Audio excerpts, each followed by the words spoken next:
Entonces empezamos con la conferencia Una breve introducción al diseño paramétrico. Me place presentar a Jairo.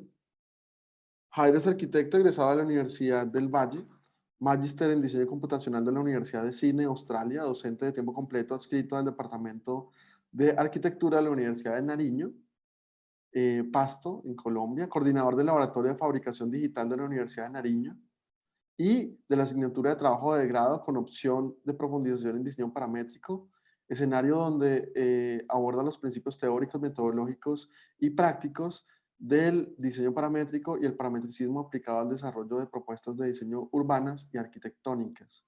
Como docente adscrito al Departamento de Arquitectura de la Universidad de Nariño, se ha encontrado a cargo de diseño y acompañamiento de la construcción gran parte de la nueva infraestructura de la universidad.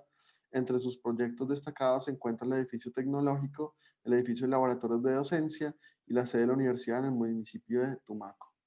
Entonces, le damos la bienvenida a Jairo Andrés Chamorro.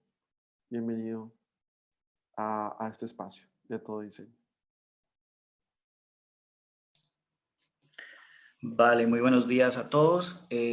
Pues realmente es un placer estar acá y quiero agradecer ya de entrada pues al Departamento de Diseño Industrial y a la Universidad Católica por esta invitación que nos hacen. Nos encanta estar en este escenario, pues nos sentimos ya entre amigos gracias a la oportunidad que tuvimos durante el intersemestral de trabajar pues con los chicos de diseño industrial y de arquitectura.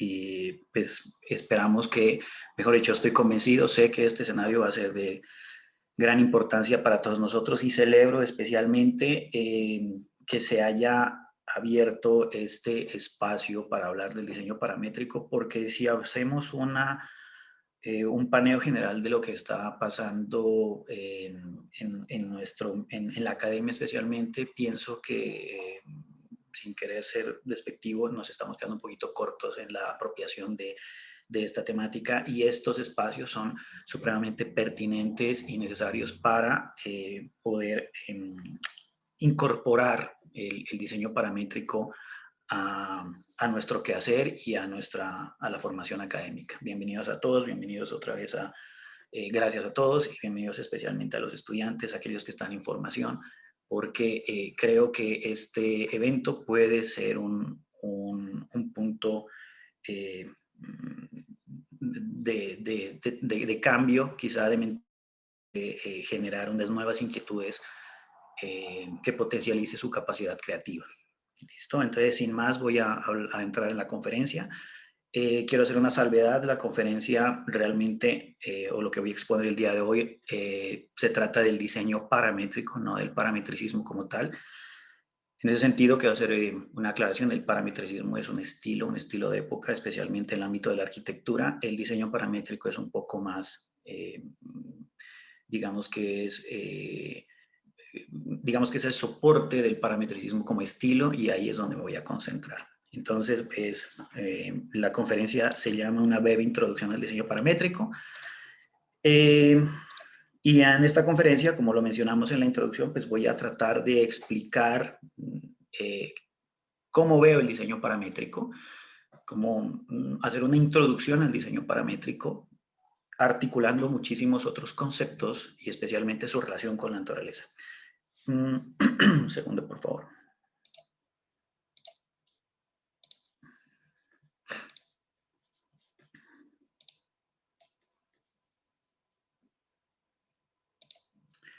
Bueno, el diseño paramétrico. Vamos a ver qué es el diseño paramétrico. Entonces, un segundo, por favor.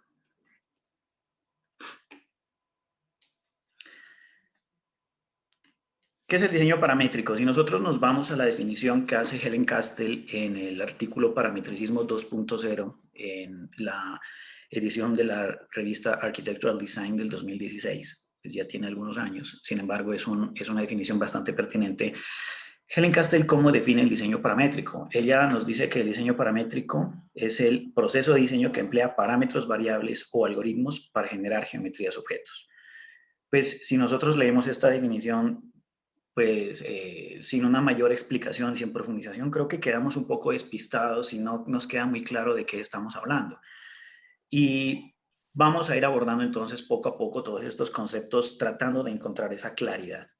¿Qué es, en primera instancia? Bueno, aquí encontramos dos palabras claves. La palabra clave que son, las palabras clave son parámetros variables y la palabra algoritmos. Así que vamos a arrancar por ahí para empezar con esta breve explicación. ¿Qué son los parámetros? No voy a ser como muy técnico, sino que trataré de ser lo más didáctico posible en este sentido. Los parámetros, si nosotros utilizamos sinónimos para definir lo que es un parámetro, podríamos decir entonces que un parámetro es un dato, un factor, una variable, una referencia, un criterio o un indicador. Todos son palabras que son perfectamente conocidas y que utilizamos constantemente en nuestro quehacer como diseñadores. Y por otro lado tenemos los algoritmos. Entonces, ¿qué es un algoritmo? Pues cuando nosotros escuchamos la palabra algoritmo y hablamos de pensamiento algorítmico, pues a veces nos imaginamos a una persona escribiendo en su teclado lenguaje de computación, programando cosas muy sofisticadas, quizá más allá de nuestra comprensión como diseñadores, como arquitectos o como diseñadores industriales o gráficos. Pero la verdad es que un algoritmo es algo muy sencillo. Un algoritmo no es más que una secuencia lógica de pasos para resolver un problema. Entonces, aquí a la derecha, en esta diapositiva, pues tenemos clarísimo un algoritmo. Y un algoritmo puede ser una cosa tan sencilla como una receta de cocina. Por ejemplo, si yo sigo específicamente los pasos para preparar un alimento, entonces estoy siguiendo básicamente un algoritmo. Y ese algoritmo funciona siguiendo o dentro de unos criterios y unos parámetros que nosotros, o unas variables que nosotros podemos considerar parámetros. Pero, y eso digamos que ayuda a complementar la primera concepción o la primera aproximación a la definición de diseño paramétrico que tenemos en este momento. Sin embargo, creo que seguimos quedando como en las mismas situaciones. Es decir, bueno, si yo soy un diseñador, si soy arquitecto, si soy diseñador industrial, pues igual, o sea, mi función como diseñador es resolver un problema. Y aplico unos procesos metodológicos, esos procesos metodológicos pues son unos algoritmos, y yo trabajo dentro de unos criterios, dentro de unas variables, articulo unas variables y trabajo dentro de unos parámetros para resolver un problema. Entonces, ¿dónde está la novedad del diseño paramétrico? Porque finalmente somos personas que resuelven problemas con algoritmos dentro de unos parámetros. La gran diferencia existente entre el diseño paramétrico y lo que yo llamaría un diseño del mainstream, un diseño convencional, radica en dos conceptos que son muy importantes. El primer concepto es el concepto top-down y el segundo concepto es el concepto bottom-up. El diseño que nosotros realizamos y que hemos venido desarrollando desde siempre, especialmente pues lo que hemos aprendido en los escenarios académicos, es típicamente conocido como un proceso top-down. Y vamos a desglosar esa idea. El diseño paramétrico, por el contrario, aborda una lógica totalmente diferente y es que es bottom-up, es decir, de abajo hacia arriba. ¿Cómo voy a explicar y cómo voy a tratar de introducir ese concepto y esa diferencia entre el top-down y el bottom-up? Básicamente recurriendo a una amiguita que todos conocemos y a la que queremos muchísimo, y es esta abejita. Resulta que esta abejita es la protagonista de nuestra historia porque es uno de los perfectos ejemplos para explicar cómo funcionan los procesos bottom-up y ponerlos en contraposición con lo que sucede usualmente con nuestro quehacer, y no solo en el área del diseño, sino en muchos aspectos de la sociedad, en muchos aspectos incluso de la política y de la economía. Entonces, las abejitas, esta abejita que nosotros tenemos aquí, hace parte de, una, de un grupo de organismos, que es lo que estamos viendo en esta siguiente diapositiva. Encontramos aquí abejas, hormigas y encontramos termitas. ¿Qué es lo que tienen de interesante estos insectos? Estos insectos tienen algo muy interesante y muy importante, y es que estos tres grupos o estos tres insectos se consideran o son llamados organismos gregarios. Los organismos gregarios quiere decir que viven en comunidad, que viven en conjunto, ¿sí? Y depende su existencia de esa convivencia como colectivo, con el único fin de ¿qué? De sobrevivir. Pero más allá de esos organismos gregarios, los organismos que están aquí en esta pantalla en este momento se caracterizan porque son los únicos organismos en el planeta que se consideran superorganismos. ¿Qué es un superorganismo? Un superorganismo es un conjunto de individuos que trabaja junto para alcanzar un fin. ¿Cuál es ese fin? Es únicamente la supervivencia. Entonces todos nos hemos dado cuenta, todos hemos visto este tipo de cosas pasando en la naturaleza. Todos nos hemos dado cuenta, por ejemplo, cuando hay una migración, por ejemplo, de abejas, de hormigas, de termitas, cuando ya se desplazan de un lugar a otro, cuando se mueven, por ejemplo, de una colmena a, que desean abandonar a una nueva colmena, el enjambre se desplaza por los aires de manera coordinada, generando este tipo de geometrías, este tipo de formas que nosotros vemos en este momento en pantalla. Y estos organismos, como lo podemos ver en las imágenes que se encuentran precisamente en este momento, pues noten ustedes que generan unas formas supremamente complejas, supremamente eh, atribuirles la palabra, pero sí, sí podría decirse que son bastante creativas, aunque en este caso pues no existe como tal la creatividad en los insectos. Eh, Sin embargo, hay algo muy interesante y es que ellos se mueven de manera coordinada y no solo se mueven de manera coordinada, sino que se comportan de manera coordinada. Y son organismos supremamente resistentes, resilientes, dado no solo su número, la gran cantidad de individuos que conforman el superorganismo, sino debido a que por la estructura y la organización y la forma en los que ellos están organizados, pues ellos son capaces de soportar la desaparición de muchísimos de sus miembros y aún así continuar adelante y seguir comportándose como un solo ente que se desplaza continuamente y unido. Esa es la gran propiedad de los superorganismos y aquí podemos ver entonces unos comportamientos bien importantes que son precisamente los enjambres. Ese comportamiento de enjambre se puede ver en diferentes organismos, no solo los superorganismos, sino que también se puede encontrar en algunas ocasiones, se puede evidenciar, por ejemplo, en los movimientos vehiculares, por ejemplo, se puede encontrar incluso en los flujos peatonales, en grandes aglomeraciones de personas. Este tipo de comportamiento de enjambre se puede identificar.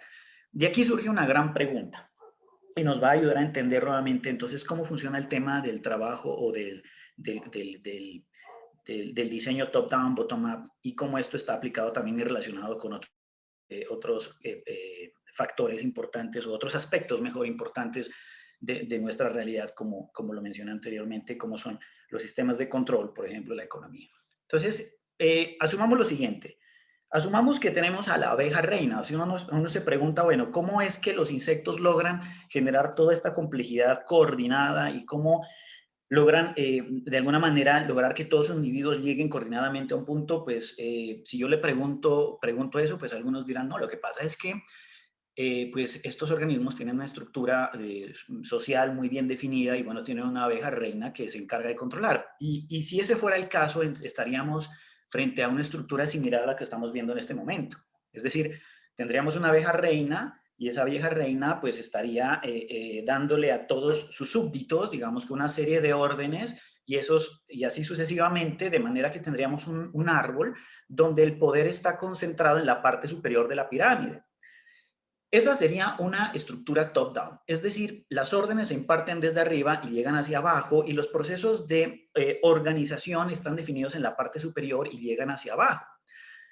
Pero si eso fuese así, pues hombre, estaríamos ante el ser más inteligente del planeta. Es decir, esta abeja sería el ser más inteligente del planeta.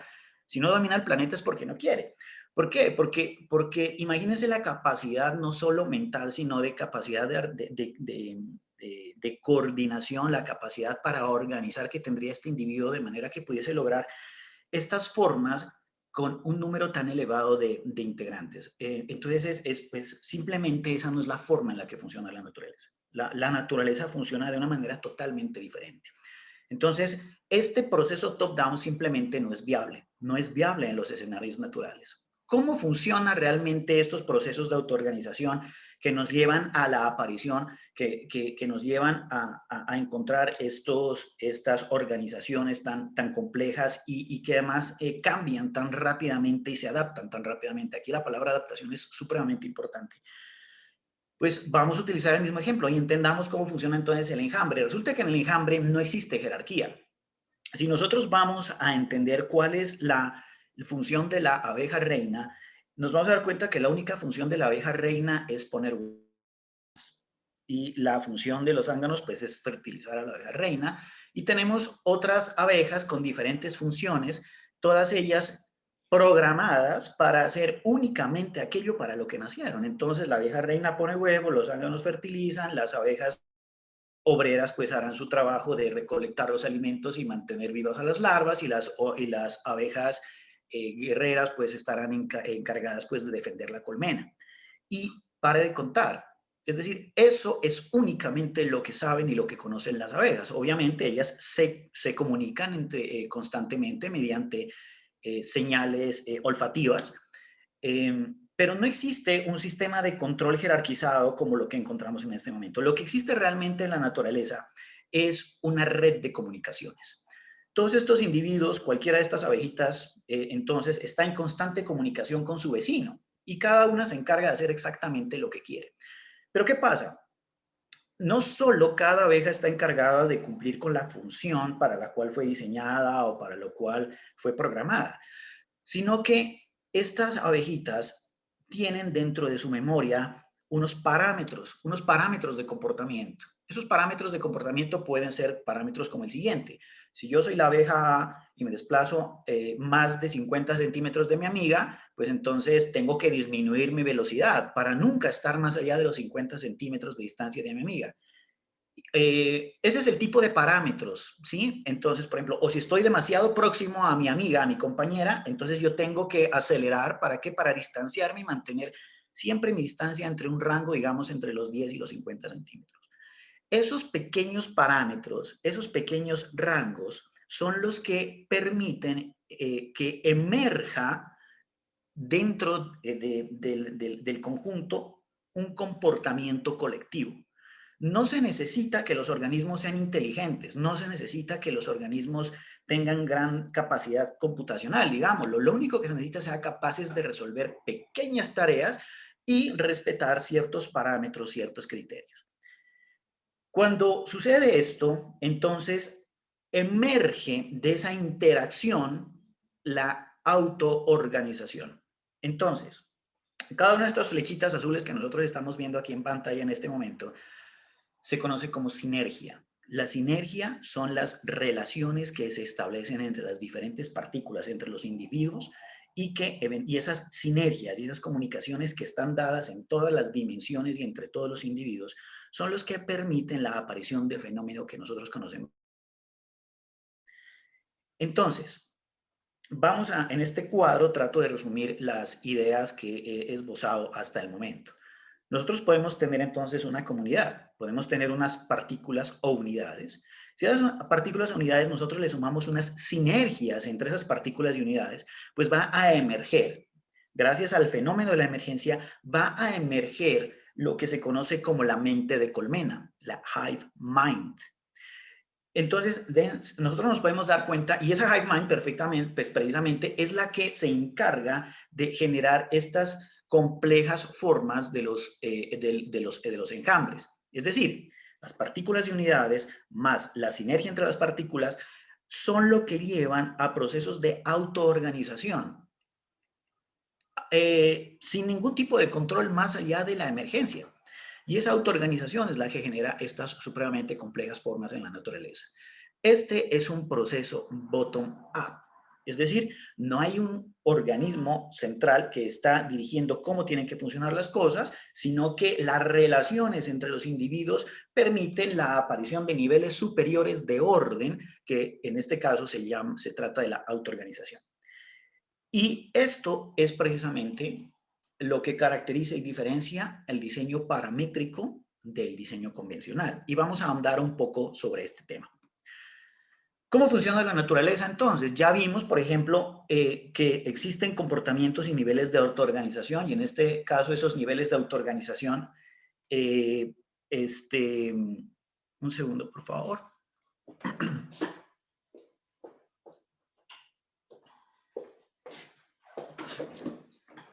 Esos niveles de autoorganización, pues ya hemos visto cómo esos niveles de organización permiten entonces la aparición de comportamientos en estructuras sociales. Sin embargo, esa misma lógica de la autoorganización es lo que rige la formación de las formas de la naturaleza en todos los escenarios y en todas las escalas. Entonces, en este gráfico estamos viendo, por ejemplo, estructuras fractales. Y las estructuras fractales, un fractal básicamente es una pequeña forma, una pequeña unidad que tiene la capacidad de crecer en todas las dimensiones, hacia arriba, hacia abajo, y mantener siempre las mismas relaciones geométricas para generar mayores niveles de complejidad.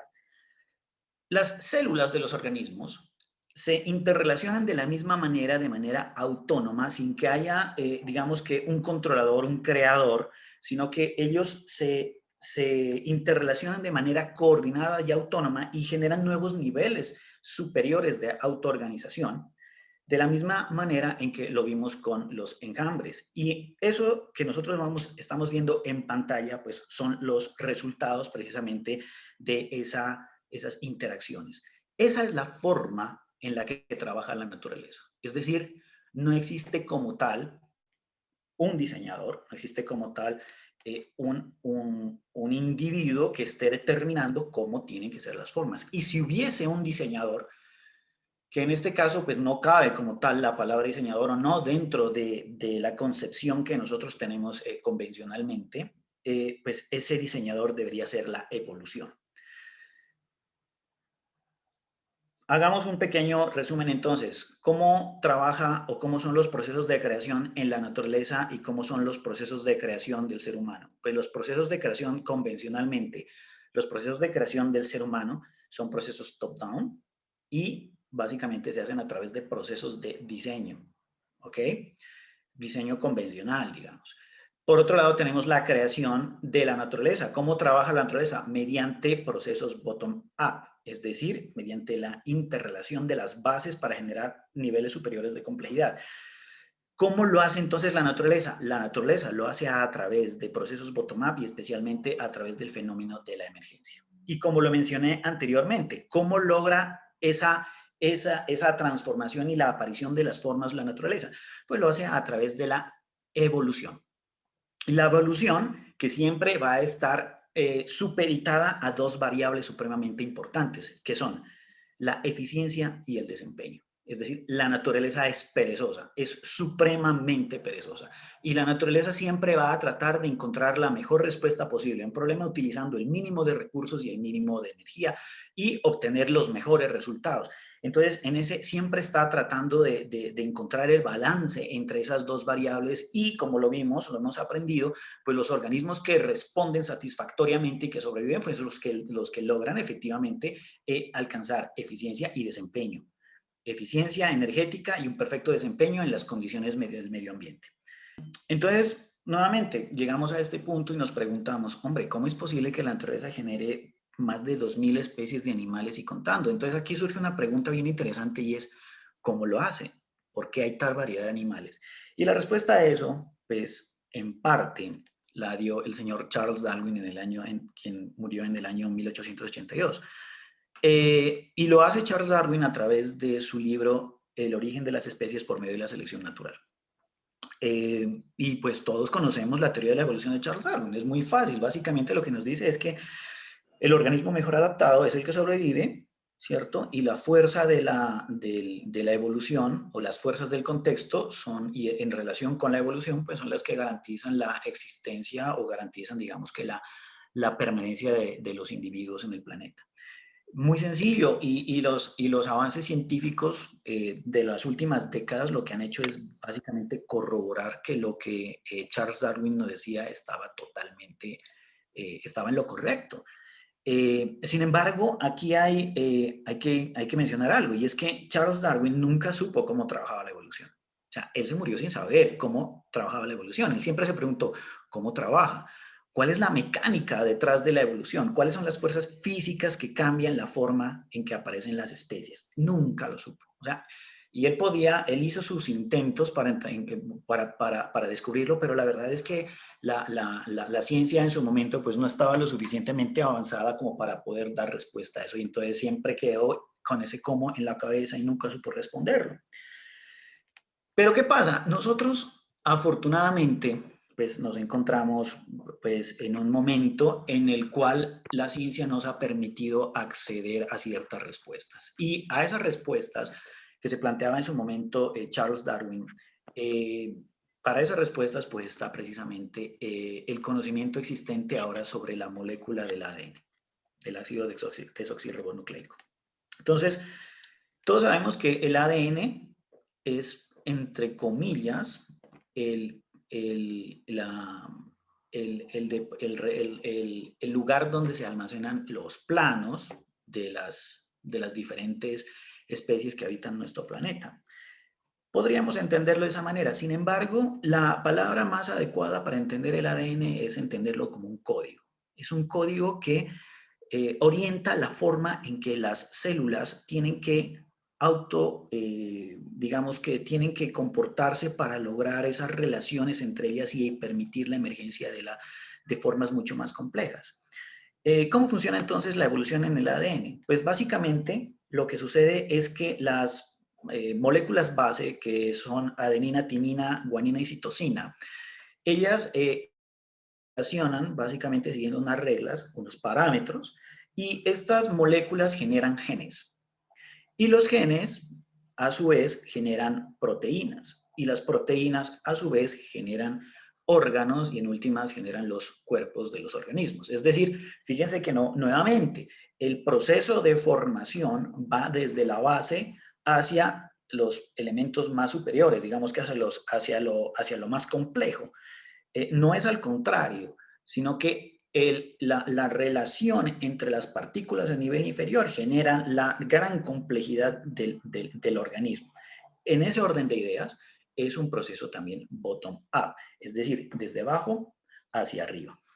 Entonces, ¿por qué sucede esto? Porque el ADN tiene estas propiedades. Tiene las propiedades o la capacidad de cambiar, tiene la capacidad de combinarse, el ADN cambia, muta, se combina. Y al cambiar, y especialmente al mutar, permite que haya una evolución. Resulta que en el año 2003 se terminó el proyecto del genoma humano. Entonces, el proyecto del genoma humano, ¿qué es lo que buscaba? Pues básicamente determinar o entender tener un mapa del genoma humano y entender cómo nosotros los seres humanos estamos conformados, cómo estamos organizados. Y resulta que después de hacer el estudio, se llega a la siguiente conclusión, y es que el ser humano como tal tiene 23.000 genes. Se suponía que los humanos, era lo que esperaban los científicos, tuvieran entre 80.000 y 120.000 genes. Pero, oh, sorpresa, resulta que el ser humano solo tiene 23.000 genes. Es exactamente el número de genes que tiene un pollo, ¿sí? Y esto es bastante importante y de alguna manera nos invita a reflexionar porque nos hace dar cuenta que tampoco es que seamos la especie más importante dentro del planeta por nuestra carga genética. Pareciera que somos más bien un golpe de suerte. Es decir, en términos genéticos, en términos de complejidad genética, resulta que estamos al nivel de un pollo. El pollo que nos comemos en Kentucky Fried Chicken tiene exactamente los mismos genes que nosotros, así que quizá tengamos que ver los pollos de aquí en adelante con un poquito más de respeto. Lo que ha sucedido es que la forma en que los genes son utilizados, pues, han cambiado radicalmente y ahí es donde existe la gran diferencia. Entonces surge la pregunta, ¿pero cómo es posible? Porque bueno, si uno evalúa, por ejemplo, cómo es la estructura genética de una planta, por ejemplo, del maíz, uno va a encontrar que hay más de 250.000 genes en una planta de maíz y sin embargo las plantas de maíz no están dominando el planeta. Entonces, aquí cabe una pregunta y es, ¿cómo es posible entonces, cómo funcionan los genes y cómo es posible entonces que con el mismo paquete de genes, de los mismos 23.000 genes, yo pueda tener por un lado una gallina y por otro lado tenga un ser humano? Esa respuesta la buscó Charles Darwin en su momento en los embriones y los embriones también nos van a dar la respuesta a esta pregunta en este momento.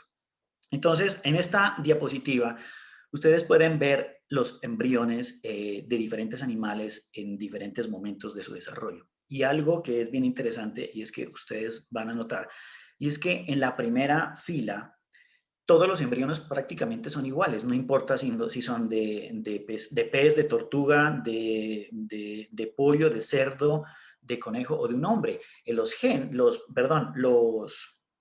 embriones en la primera fila son literalmente idénticos. Y a medida que va avanzando el periodo de gestación o los procesos de gestación, pues ellos se van transformando hasta que finalmente pues encontramos la tercera fila donde efectivamente ya uno puede identificar a los animales por sus formas. Y entonces aquí existe o podemos inferir una lección, y es que los embriones, y esto se ha aprendido durante los últimos años gracias a los avances en ingeniería genética, los embriones usan el mismo set clave de genes para construir sus cuerpos. Entonces, los seres tienen un set, por ejemplo, que controla el desarrollo de las extremidades, un set que controla el desarrollo de la piel, un set que controla el desarrollo de los ojos. Y esos genes, ese set de genes, resulta que esos genes son como una especie de interruptores. Entonces, yo puedo encender y apagar sets de genes y dependiendo de cuáles genes yo activo y en qué momento los activo, yo voy a obtener pues diferentes organismos. En conclusión, no es el número de genes, no es el número de genes que tienes, sino cómo los usas, lo que genera la gran diversidad en el reino animal. Yo tengo un paquete genético. Ese paquete genético tiene el potencial de ser muchísimas cosas. Dependiendo de cómo yo utilice ese paquete genético, entonces yo voy a obtener diferentes resultados. Y esos diferentes resultados, pues, son lo que nosotros llamamos fenotipos. Entonces, por acá tenemos la definición de genotipo. El genotipo es la información genética que posee un organismo en particular. Es decir, el potencial genético que tiene el organismo. Y ahí existe toda una infinidad de posibilidades que son ilimitadas. El organismo, digamos que en este caso ese paquete genético reacciona a diferentes determinantes contextuales, encendiendo y apagando genes, y el resultado de esos cambios genéticos, esa manifestación, ya lo que nosotros vemos como el organismo con sus formas particulares es lo que conocemos como fenotipo. Entonces, eh, así es como realmente trabaja la naturaleza. Y cabe la siguiente reflexión. El ADN es un código. El ADN es un código que básicamente se podría resumir como una secuencia de letras, como lo que tenemos acá. Y tenemos pequeños sets. La gran línea del código genético del ADN pues está dividida en sets de código. Cada uno de esos sets de código son los genes. Y como le he mencionado antes, algunos de esos sets pueden estar encendidos y pueden estar apagados. Y así sucesivamente. Y resulta entonces que podemos encontrar la siguiente, o podríamos hacer el siguiente comentario, siguiente apuesta, hipótesis, y es que el genotipo, articulado con esa posibilidad de encender y apagar genes, genera diferentes fenotipos, es decir, toda una gran variedad de formas. En otras palabras, yo solo necesito un paquete genético, solo necesito un código, puedo jugar con ese código y puedo tener no solo 3 tipos de escarabajos, como lo que tengo aquí en este momento, puedo tener infinidad ilimitada de escarabajos.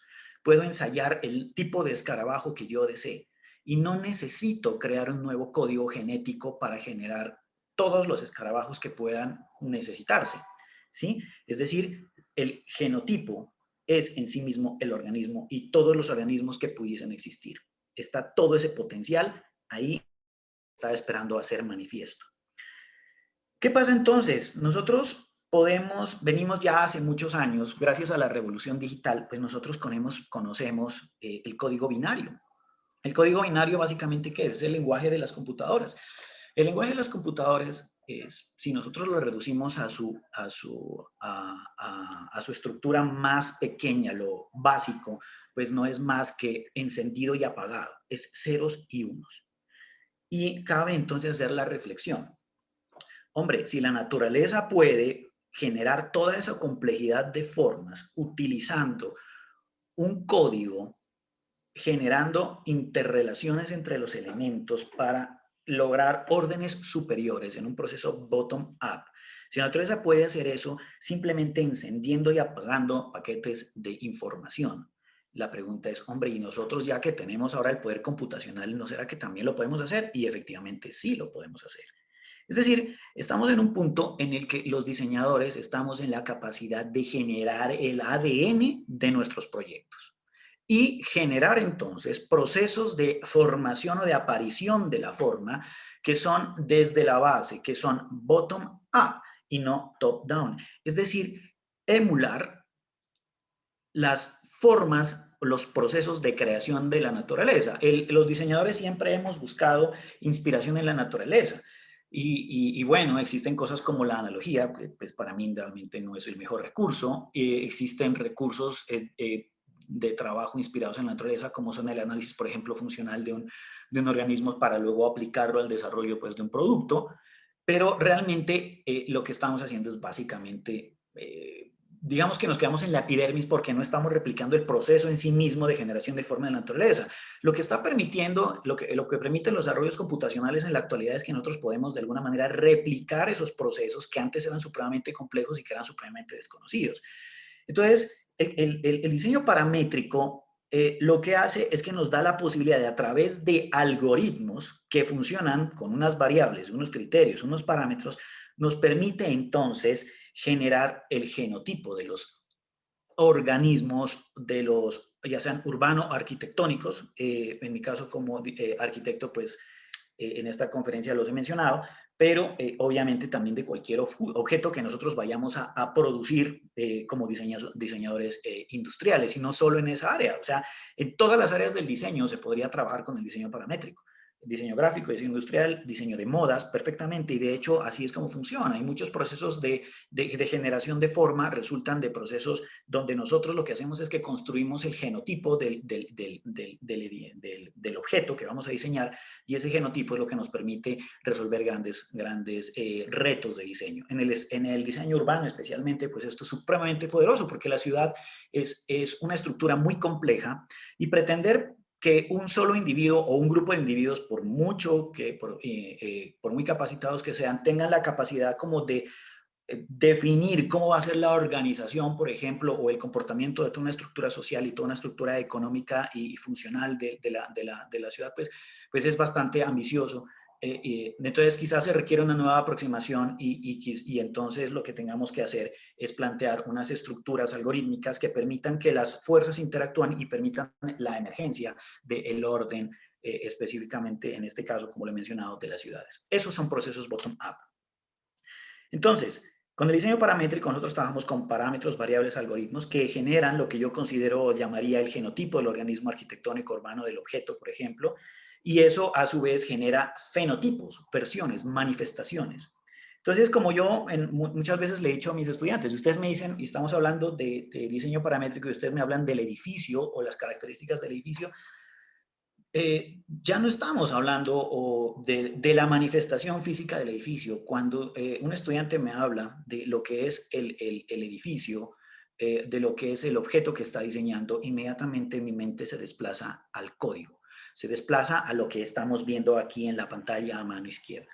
Esta imagen que estamos viendo acá es una definición de Grasshopper. Grasshopper trabaja dentro de la plataforma Rhinoceros, y Grasshopper es un programa de codificación visual que nos permite entonces establecer una red de relaciones o interdependencias, y estas pilas, estos pequeños cuadraditos que nosotros vemos en pantalla, estas pilas, pues son, digamos, que parte de ese código que controla las diferentes formas del organismo. Habrán curvas, habrán líneas, se controlan cosas como las escalas, como las proporciones, como las relaciones entre los diferentes objetos, y existe un cierto grado de control. Nosotros como diseñadores, digamos que determinamos cuáles son las variables, cuáles son los parámetros, cuáles son las bases, y empezamos a volcar nuestra creatividad hacia el código. ¿Para qué? Para poder generar con ese código toda una serie de resultados, que es lo que vemos en la parte derecha de la diapositiva. Entonces, nosotros, los diseñadores, haciendo uso del diseño paramétrico, pues digamos que volcamos nuestra creatividad hacia la concepción del genotipo. En este caso, y ese genotipo en este caso, por ejemplo, este es un trabajo de grado de algunos estudiantes de la universidad. Las estudiantes lo que hicieron fue plantear un sistema de graderías que pudieran articularse y adaptarse a diferentes condiciones del contexto.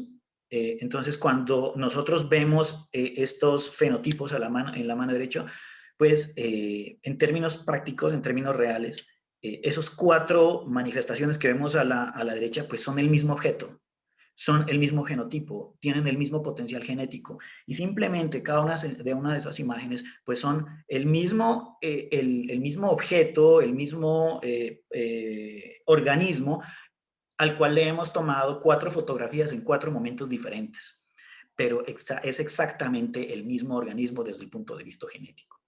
Entonces, es por esta razón que cuando nosotros hablamos de diseño paramétrico, no estamos hablando ya más de opciones, que es lo que sucede generalmente con el diseño convencional, sino que estamos hablando de versiones del mismo organismo. ¿Dónde se ha aplicado el diseño paramétrico? Pues el diseño paramétrico realmente tiene aproximadamente, pues empezó fuerte en la década del 2000, estamos más o menos a unos 20 años, 21 años, vamos, de desarrollo del diseño paramétrico. Diría yo que es una forma de trabajar pues relativamente nueva. Sin embargo, se han alcanzado avances impresionantes a nivel internacional. Pues encontramos grandes edificios desarrollados con diseño paramétrico, y es el diseño paramétrico lo que se encuentra en el corazón de proyectos como los que hace Zaha Hadid Arquitectos. Es decir, no podemos entender la arquitectura de Zaha Hadid Arquitectos sin entender el diseño paramétrico. Y ahí es donde radica en gran parte mucha de la resistencia que se tiene a los proyectos de Zaha Hadid Arquitectos por algunos miembros, digamos que de la comunidad académica. Y es que no se entiende esos proyectos únicamente como una manifestación formal y estética, pero no se entiende que detrás de esos proyectos lo que hay es todos unos procesos de aproximación a la generación de la forma radicalmente opuestos a lo que se hace convencionalmente y que están sujetos intrínsecamente o que están cimentados en la aplicación intensiva de las herramientas computacionales. Entonces, aquí vemos manifestaciones del diseño paramétrico en diferentes escalas. Esta, por ejemplo, a mano derecha es una propuesta de urbanismo en Taipei, desarrollada en el 2009, y es una propuesta de desarrollo urbano utilizando la lógica precisamente de las hormigas, lo que es una aproximación al diseño urbano utilizando la lógica de los enjambres. Entonces, en su momento lo que han hecho los diseñadores es básicamente codificar, generar un código que permita la emergencia de estas complejidades a través de ¿qué? De la interacción de los elementos. Para el diseño paramétrico, por ejemplo, en el campo del diseño urbano ya no hablamos del espacio arquitectónico. El espacio arquitectónico está superado. Hablamos del campo. Y el campo es un área de trabajo que está supremamente llena de información, y lo que nosotros es articular esa información mediante el pensamiento algorítmico para generar las mejores interrelaciones y las relaciones más satisfactorias mediante el uso de la computación, establecer las mejores relaciones que permitan dar respuesta a las necesidades, en este caso, sociales o morfológicas de la ciudad. Entonces, algunas de las características del diseño pues, paramétrico están la diferenciación continua y obviamente el tema del desempeño. A la derecha podemos ver algunas aplicaciones de diseño paramétrico. La primera imagen corresponde a un proceso de optimización topológica. Entonces, ¿qué es lo que hace la optimización topológica? Es tomar el objeto que nosotros hemos generado en primera instancia, y a través de la aplicación de algoritmos, el algoritmo lo que hace es identificar dónde se necesita la mayor cantidad de material, dónde podemos suprimir material para encontrar la forma que es más eficiente para responder a las necesidades con el mínimo de material necesitado. Y ahí surge entonces lo que podemos ver en la diapositiva. Arrancamos con un cuboide para terminar en una figura supremamente orgánica. Entonces, las formas del parametricismo, del diseño paramétrico en su mayoría, no exclusivamente, usualmente tienen este tipo de apariencia, de manifestación morfológica. ¿Por qué? Porque resultan en gran medida de procesos de optimización topológica que inevitablemente van a recordarnos formas de la naturaleza, especialmente a sus niveles celulares. Aquí tenemos diseño paramétrico aplicado a la motocicleta, tenemos diseño paramétrico aplicado, por ejemplo, a un pabellón desarrollado por el ICDC de la Universidad de Stuttgart en el 2012. Y eso, pues, precisamente, pues, nos muestra que existen grandes esfuerzos a nivel internacional en este momento para abordar el diseño paramétrico. Para cerrar esta conferencia, que obviamente es simplemente un abrebocas de esta complejidad supremamente apasionante que es el diseño paramétrico y de todos los temas que están relacionados con él, pues hago una predicción y unas recomendaciones. ¿Cuál es mi predicción? Mi predicción es que el diseño paramétrico está aquí para quedarse. Esto no tiene vuelta atrás. Y conociendo las potencialidades del diseño paramétrico, es irresponsable diseñar sin el diseño paramétrico. Es decir, simplemente porque las posibilidades del diseño paramétrico sobrepasan impresionantemente las posibilidades de creación de opciones, de resolución de problemas de diseño de los procesos convencionales. Entonces, mi predicción es que el diseño paramétrico llegó para quedarse y eventualmente va a ser el mainstream. Es decir, se va a utilizar, de hecho ya se está utilizando en todos los niveles. Lo que pasa es que no ha sido masivamente abrazado. Mi recomendación, ya que estamos en un escenario académico, el diseño paramétrico tiene que permear la academia. Tiene que permear la academia desde los primeros semestres de formación de los estudiantes. Tiene que permear los currículos. Tiene que ser parte integral de las apuestas metodológicas de todos los escenarios de formación en todas las áreas del diseño. Tiene que permear la teoría del diseño y tiene que aparecer, como lo mencioné anteriormente, desde el primer momento en que el estudiante entra a la universidad y entender el compromiso que eso implica. Y es que tiene que haber también una transformación del perfil profesional. ¿Para qué? Para permitir la incorporación al currículo de temas, de temáticas que hasta el momento en la mayoría de los escenarios académicos pues no han sido contempladas, como por ejemplo la programación, el aprender el lenguaje algorítmico. Es decir, una de las competencias más importantes que deben tener nuestros estudiantes es precisamente tener la capacidad del pensamiento algorítmico. Y les puedo decir, es como todo, hay que aprenderlo, pero una vez lo aprendes, pues ya depende de la práctica y puede ser muy exitoso utilizando estas herramientas. Bueno, pues nada, esa sería como la primera introducción y nuevamente pues me despido dando gracias a la Universidad Católica, al Departamento de Diseño Industrial y espero que este abrebocas pues haya sido, nos haya generado la inquietud sobre estos temas suficiente como para continuar indagando y explorando. Gracias. Ok, muchas gracias. Quisiera saber si los participantes tienen alguna pregunta, algo que le quieran decir a Jairo, algo que quieran saber. Sí, Juan, yo tengo una pregunta. Sí, adelante, Juan Manuel. Lo que pasa, pues me quedé con dos frases, lógica de los enjambres y pensamiento algorítmico. Ujú. La pregunta es, ¿cómo es el proceso, cómo decirlo, de conversión, pues para convertir toda esta información de los enjambres, por ejemplo, pues me quedo con ese término, para llevarlo como a un área matemática? No sé si me hago entender. Es que no entiendo cómo se puede llevar toda esta información, pues, de los movimientos y todo el proceso que llevan los enjambres para convertirlo a una información, pues, como primariamente numérica. No sé si eso está bien dicho. No sé si me hago entender la pregunta, por favor, díganme si me entienden para explicarla bien. Creo entenderte y voy a tratar como de enfocar la respuesta lo mejor posible. Esa sería la pregunta 1. La pregunta 2 sería... Sí, lo del pensamiento algorítmico, o sea, pues no, en realidad son dos frases y pues las relacioné como para que se entienda mejor. Lógica de los enjambres y el pensamiento algorítmico. El Ya, pensamiento algorítmico me imagino que será la forma en la que se convierte toda esta información a algo numérico, que es pues lo que yo vengo entendiendo más o menos pues con lo poco que he escuchado. No sé si correcto. estoy bien. Sí, correcto. O sea, vamos a arrancar por ahí.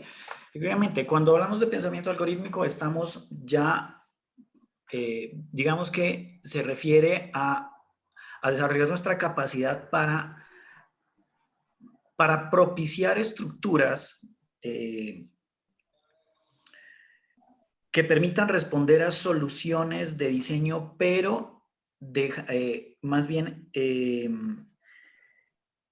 como tú lo has decidido, transformando las diferentes variables que existen y las necesidades que existen o los factores, digamos, que existen y que afectan a un proyecto en variables que se articulan para generar unas respuestas.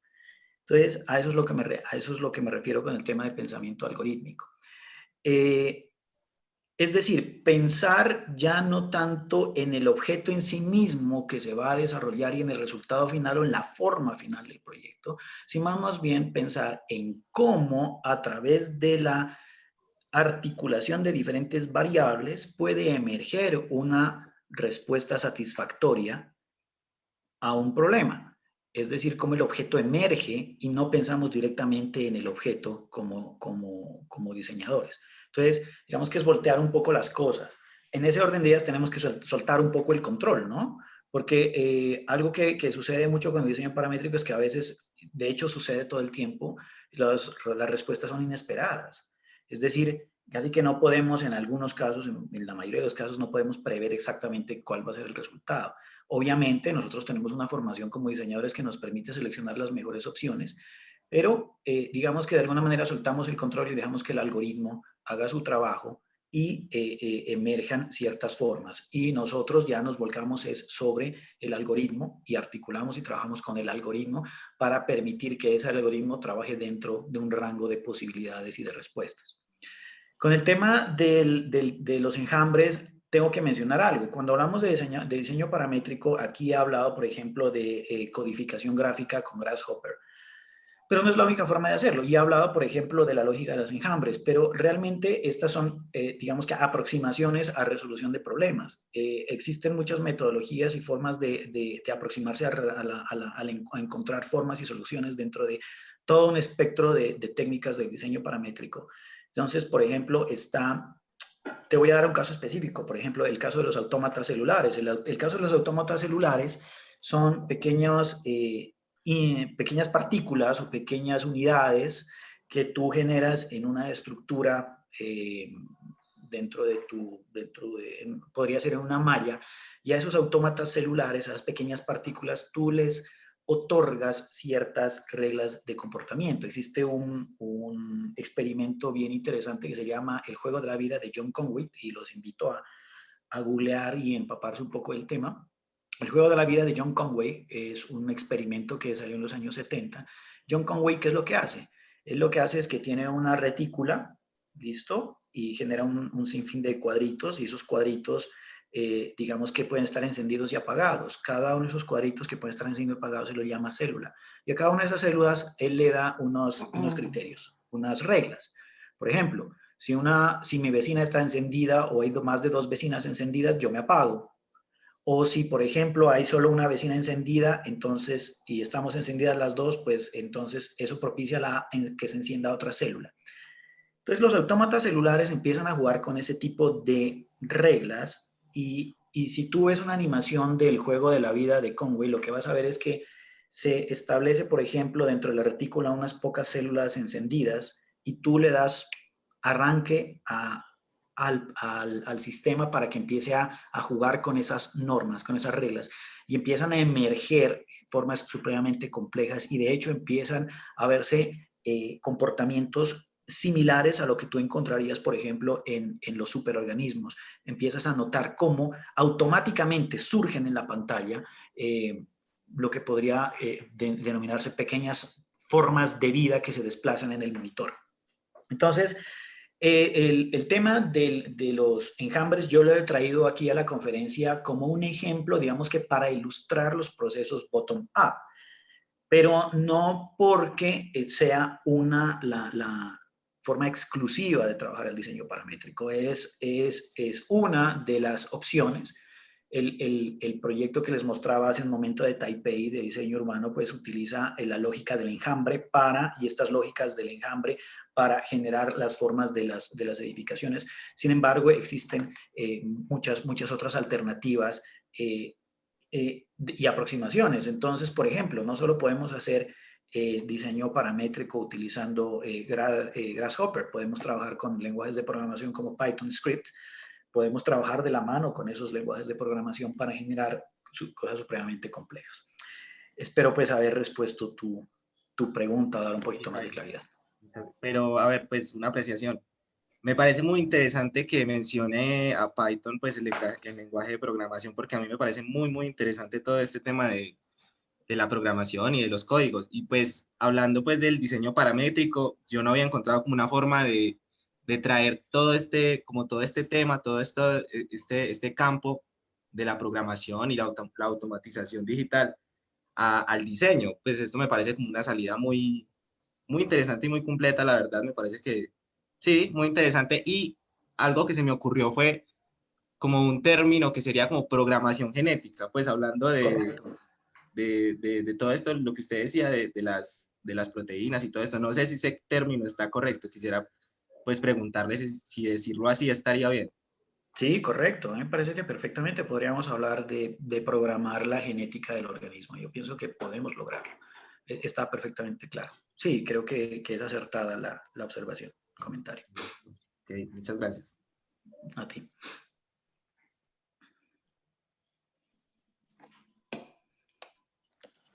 Bueno, buenos días, tengo otra duda. Buenos días. ¿Ese tipo de diseño paramétrico se puede usar en todos los diseños o solo en algunos tipos de diseños?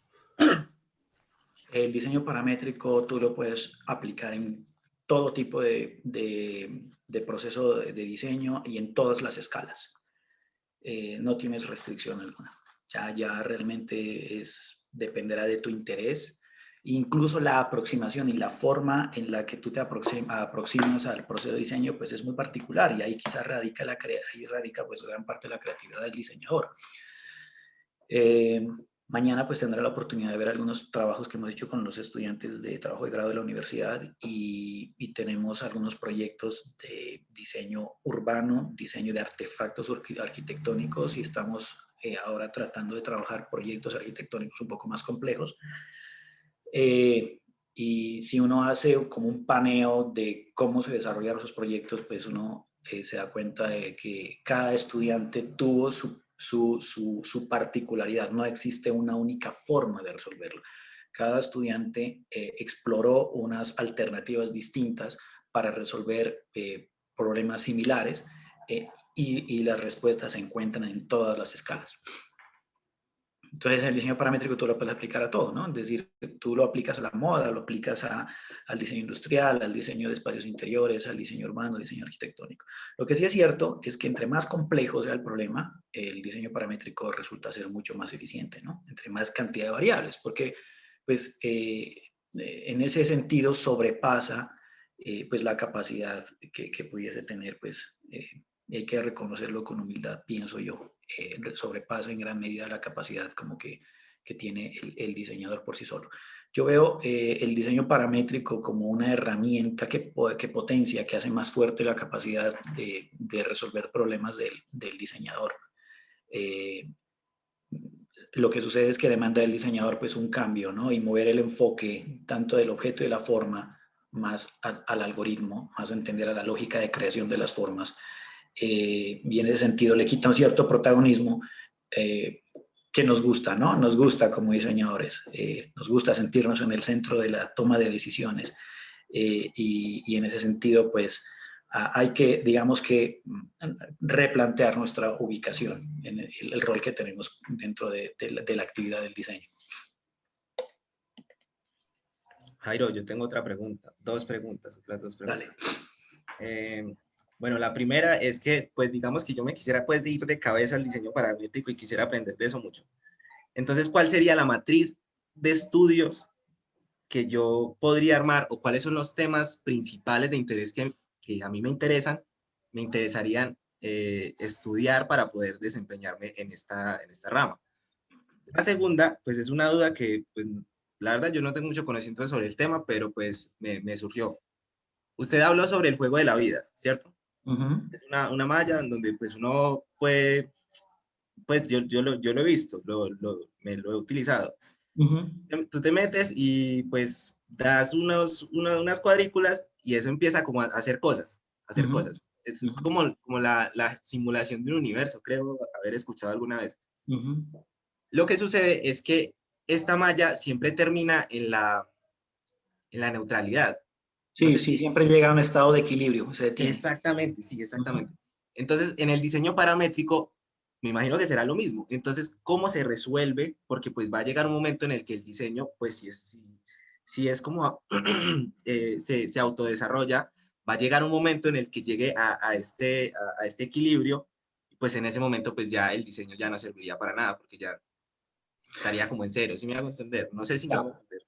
¿Cómo se resuelve eso? De acuerdo, mira, como lo mencioné anteriormente, tú puedes, básicamente la idea es que tú creas el algoritmo para que se comporte de la manera que tú esperas. En algunos momentos ese equilibrio puede ser deseable, podría ser deseable. Puede ser que tú estás trabajando un problema de diseño urbano donde tienes múltiples variables y quieres encontrar, digamos, que la respuesta más cercana a una estabilidad. Entonces, en ese orden de ideas, quizá tú quieres una estructura algorítmica, un proceso donde, digamos que así como pasa con el juego de la vida, todo llegue a un estado donde todo alcanza como un cierto equilibrio y todas las variables están compensadas. Entonces, uno puede plantear eso y sería un resultado satisfactorio. O tú podrías plantear un escenario en el cual el algoritmo lo que te hace es generar toda una serie de opciones, de versiones. Y eventualmente tú lo que haces es mm, eh, evaluar esas versiones y quedarte con la que en ese sentido, si tú como diseñador consideras que es la mejor versión que responde al problema de diseño. Entonces, el juego de la vida lo traigo a colación aquí para ilustrar cómo a través de la computación se puede generar procesos también de aparición de la forma o de situaciones, en este caso, como tú lo mencionas, pues de equilibrio, mediante simplemente la asignación de pequeñas reglas a pequeñas unidades.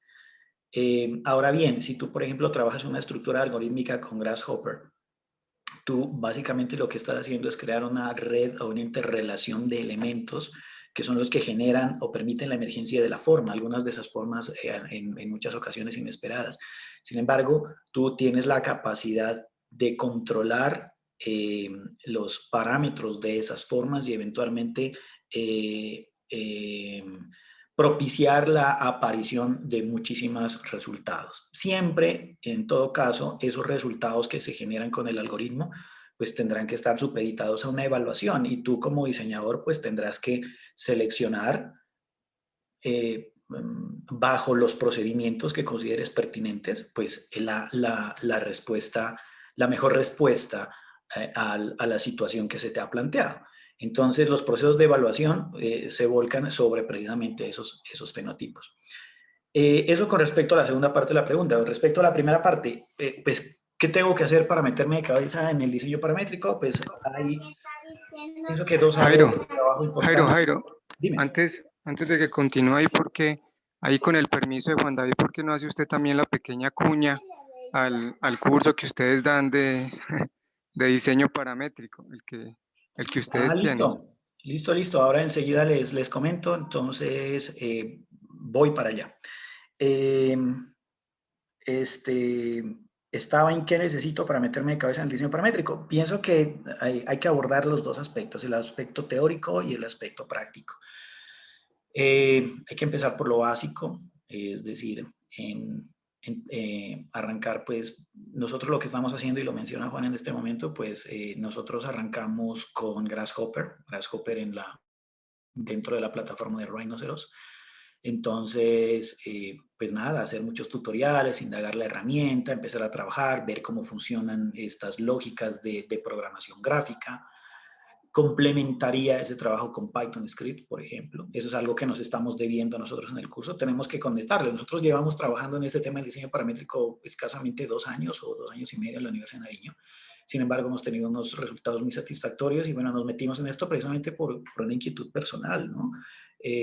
Decidimos meternos de cabeza en esto porque nos apasiona.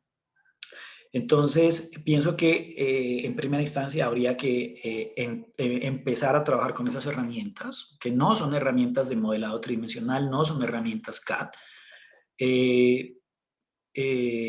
Eso sería lo primero. Entonces, yo arrancaría con Grasshopper porque de alguna manera esa interfase visual para nosotros es muy familiar y las lógicas del diseño tridimensional que son como muy muy familiares para nosotros se encuentran allí también en el diseño con Grasshopper y daría a otras herramientas, ¿no? Como pueden ser ya Python Script y empezar a trabajar con Python Script que pues va a hacer mucho más potente el desarrollo de algunas funciones.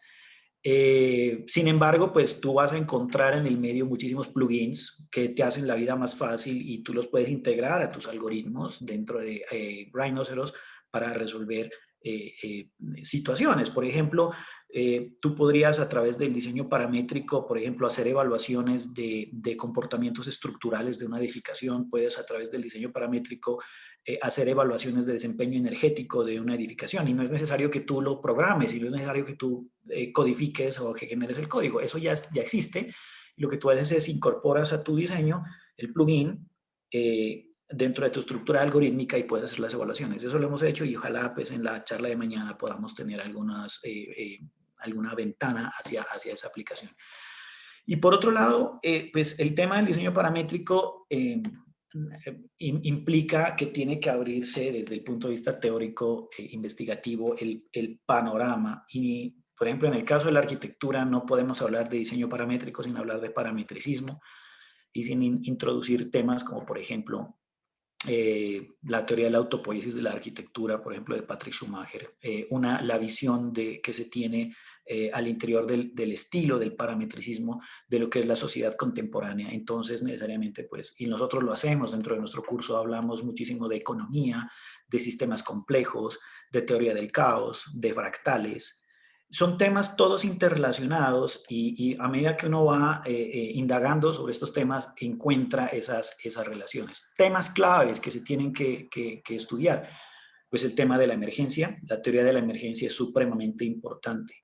Y bueno, hay muchísimos experimentos que uno puede utilizar como estudios de caso en muchísimas universidades del mundo. Aunque los esfuerzos más grandes se están concentrando en la Architectural Association en Londres, en el ITEC en la Universidad de Stuttgart, creo que son los más destacados. La Architectural Association se va un poquito más, creo que es un poquito más teórico y experimental en términos de la morfología y la forma. Si no me equivoco, el ITEC es un poco más técnico en términos de la construcción y la fabricación. Entonces, hay muchísimos recursos, están pasando muchas cosas a nivel internacional en este sentido, hay un gran movimiento en este sentido. Creo que la información está ahí disponible y es simplemente cuestión de tomarse el tiempo para empaparse de ella. Gracias, Jairo. Muy interesante tu respuesta. Gracias, Jairo. Perfecto. Muchas gracias, Jairo. Yo creo que mañana complementamos con todo lo que se hace en la Universidad de Nariño.